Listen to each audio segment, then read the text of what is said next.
parameters. In this video lecture, our main concern is the discussion about the SAM parameters, that is the BOD. Okay. Also, we'll solve some very basic numericals. In our next consecutive videos, we'll be solving more and more numerical related to the water quality. So let's have a quick review. Here you can see that in our review we all know that the concentration unit of the concentration is milligrams per liter, ppm, micrograms per liter, ppb, parts per billion, and gpg. So 1 gpg is equivalent to 17.1 milligram for air, and for air usually we also use microgram per meter cube. And 1 liter of water weighs 1 kg, therefore 1 liter is almost equivalent to 10 to the power 6 milligrams, and 1 milligram per liter is equal to 8.34 million gallons. Now we all know that biodegradable substance will biodegrade, or they will get degraded by the probes under aerobic conditions, and which do not degrade by the microbes, or you can say biological matters. They are known as non-biodegradable. And in water quality, we basically divide into three major categories: the physical, chemical, and biological. So turbidity is basically a physical parameter. So turbidity is basically the suspended particles which scatters light, and they tend to make the water murky or cloudy. And the unit of turbidity is basically JTU, FTU, or sometimes we also measure in terms of ppm, milligram per liter. And the devices that are used to measure turbidity is nephrometer, JAXA turbidity meter, and temperature. We all know that this is the degree of hotness and coldness, and also it has a profound effect on the solubility of the water, and some reactions that is going into the water. And the units for measuring the temperature is degree Celsius, Kelvin. Okay. And then we have color, taste, odor. So this is very, very important for drinking water. And we know that the gases that are dissolved in the water, or which are on the surface, is produced from the decaying organic matter, and there is a threshold amount of water that is required to dilute this sample so that there is no spill in the water. Then we have the chemical parameters, which is dissolved oxygen, which is very, very important for the aquatic or marine life, and there is a limit. The presence of dissolved oxygen in the water usually should be more around 9 or 4 ppm for the survival of the marine species. And 9 pm is at the temperature, at the room temperature, which is 20 degrees C. And then we have the BOD, which is majorly dependent on the amount of dissolved oxygen present in the water. And BOD is nothing but biological oxygen demand, or we also say this biochemical oxygen demand. And here there is one term which is called BODL, which is the ultimate BOD, or you can say the maximum BOD. Okay.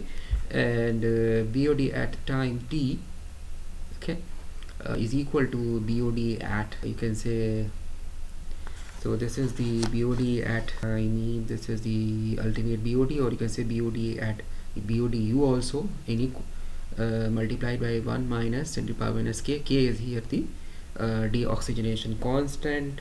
So, and also it refers to the rate of BOD reaction. Okay. And also there is one more formula to find out the BOD, which is equal to dissolved oxygen initial minus of the final. So obviously initial will be more than the final upon the volume of the sample into 300. And sometimes you also take this as a dissolved oxygen minus final upon the dilution factor. And dilution factor is nothing but the amount of the water that has been used to dilute the sample. Okay. And then we have the reasons for the dissolved oxygen analysis. Usually it is used in BOD analysis and some sewage treatment plant, and suppose want to characterize the water. Okay. Now we have another term which is called COD, which is called chemical oxygen demand. Okay. And nitrification also is another term with when microorganisms begin feeding on non-carbonaceous ammonia after 8 to 10 days in case of the sewage treatment plant or activated sludge plant. And COD is basically, it will measure all the organics present in the water, whether it is biodegradable or non-biodegradable. So this test cannot be correlated to BOD, because obviously if COD is more than the BOD, then we have to dissolve solids, which is the solid which is in the dissolved form, and usually it is measured as a residue after evaporating the sample from a dish, and suspended solids will be floating on in the water. So the TS and TDS and TSS are basically correlated, so total solids would be the sum of all the solids present in the water. These are a simple formula derived from the gravimetric analysis of water, or you can say gravimetric method. We will be talking about these kind of solids on its numerical in our next consecutive videos. Okay, now we have the volatile solids, which will be volatile and they will be vented out or removed at 550 degrees C. And then we have hardness, so this will express the properties of highly mineralized water, and in that we will have divalent cations or divalent elements, which is calcium, magnesium. Okay, and it cannot also be correlated to BOD. Then we have certain kind of microbial parameters of the water, which is bacteria. Bacteria can be aerobic, anaerobic. Algae, which can be filtered, protozoa can be filtered, and viruses cannot be filtered. And algae are autotrophic, and they convert the inorganic matter into organic using the sun and chlorophyll. And then we have protozoa, so they are single celled. Viruses, they are small pathogens which take over a host cell metabolic process for their own life. So I'm just going a bit fast. So our main concern is to solve numericals, and we have coliforms, and coliforms are basically the bacteria that is present in human's intestinal tract, and they are also called E. coli. No coliform, no sewage, and no pathogens. So there are basically two methods to find for testing. So membrane filter method, and then multiple tube fermentation method. Now this is a very simple BOD curve. So we can see here, this is the ultimate part, which is called BOD ultimate, and this is the 5-day BOD. Usually we measure the BOD as 5-day as a reference USEP method, and where the 60 to 70% of the organic matter are decomposed.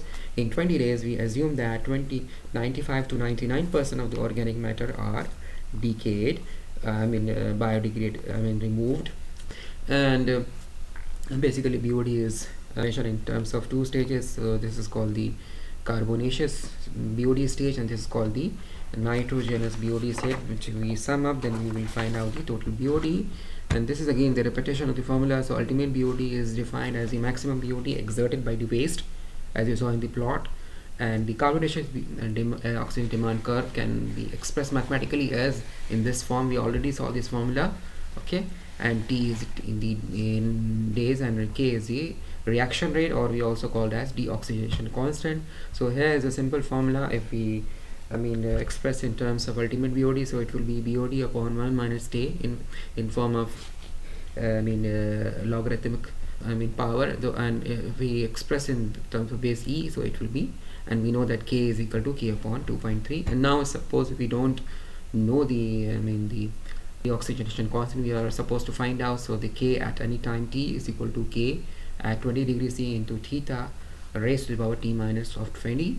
Okay, and theta is the temperature coefficient, T is the temperature, KT we know that this is the reaction at constant at temperature T. Now we have a simple numerical which we have to find out the BOD. So initial DO, we know that is DO initial, and this is the dissolved oxygen after 5 days, which is 2.7 depleted or reduced, and the volume of the sample is 60, and it has been dilated to 300 ml. So we can simply apply the formula. Okay, so BOD is equal to dissolved oxygen initial minus of final, so 8.1 minus 2.1 upon 60 is the initial volume of the sample, which has been diluted to 300. Okay, so here the the dilution factor is 300 upon 60, which is 1 upon 5. Okay, so this is you can see the result is 30 milligram. Now the next numerical, you can see that we have two dilutions. So the initial DO is 8.1 and the final is 5.6. Second case is 8.1 and 3.3, and the depletion is 2.5, and here the depletion is 4.8.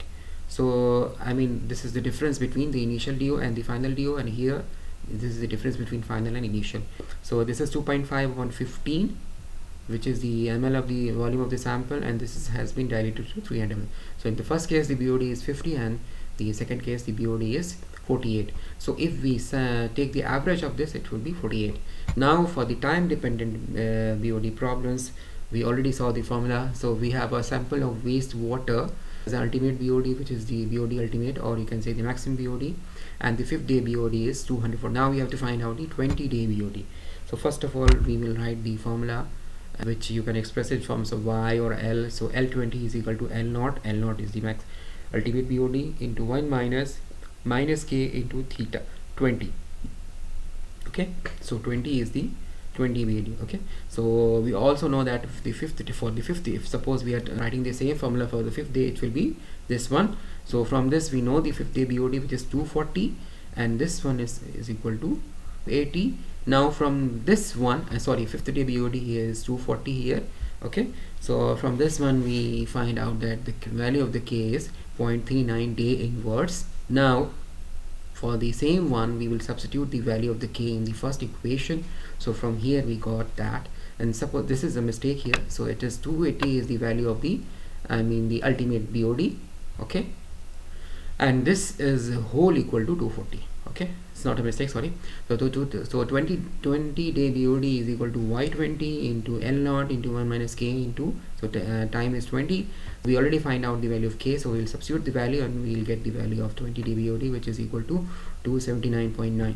Now for another this different type of questions where the BOD is time dependent. Okay, and we are supposed to find out the K value at unknown temperature. So in this case we can use this equation. Okay, so we all know that L naught is common here, so if we divide it will be equal to 1 minus E. This is all are in powers exponents, they are not in multiplication with the E base E. Now problem number 2, where we have a 15 ml sample that is dilutive dilation for a so this is the initial volume of the sample and which has been diluted to 300 ml, and the initial DO is 8, and after that it has been reduced to 2. So very simple numericals, DO initial minus DO final upon the dilution factor. So dilution factor is 15 upon 300, which is equal to 0.05. We can directly use this this the last concept that we discussed, or you can apply the simple concept here which we are discussing. So the the solution is 120. Now in the last one, the next question, you can see that the wastewater to be determined is 150 at 20 degrees C, and K value is 0.3 per day. So what would be the BOD₅ if the test were at 15 degrees C, and also we have to find out the ultimate BOD. Okay, now from the in the equation we know that Y ultimate or L naught is equal to Y to the power 5, okay, upon 1 minus E KT, or if you multiply this way, so it will be Y5 is equal to Y ultimate multiplied by 1 minus E power minus KT. So in this case Y ultimate will be, we have to find out the ultimate BOD. So we know that 50 BOD is 150, okay, and this is at 20 degrees C, so at 20 degrees C the ultimate BOD is 220. Okay, now the K value of 15, so we know this relationship, KT is equal to K theta is equal to K20 into theta power T minus 20. So K20 here it is given as 0.23, and then we'll multiply and we'll get the value 0.18. Similarly, to find out the the ultimate BOD, the BOD at 8th day, we'll use this simple formula and get the value of the BOD 8. Now for the next question, so if the BOD of the wastewater discharge is 250 and K is 0.46, in that case we'll use a simple formula. So BOD at any time T